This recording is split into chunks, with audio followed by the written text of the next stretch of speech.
Ну вот, переделали трубу. Здесь стояла на этом мангале труба диаметром где-то 120. И, соответственно, весь дым, как мы видим, валил наружу. Мы его переделали чуть. Расширили в 4 раза.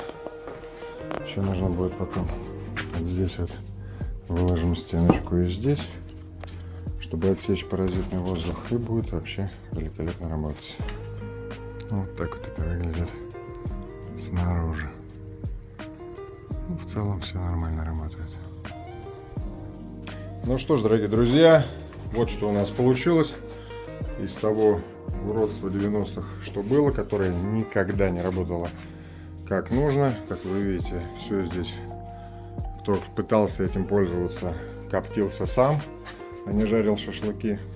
Вот мы сделали вот такие стены снаружи, отштукатурили. Она как раз сейчас аутентичной стеном получается.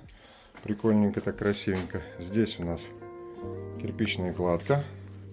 Соответственно, здесь то же самое, да, штукатурочка.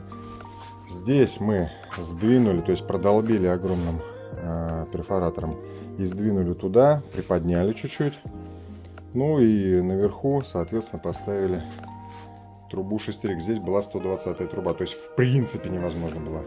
Сейчас мы еще вот здесь вот выровняем, и все будет чики-поки.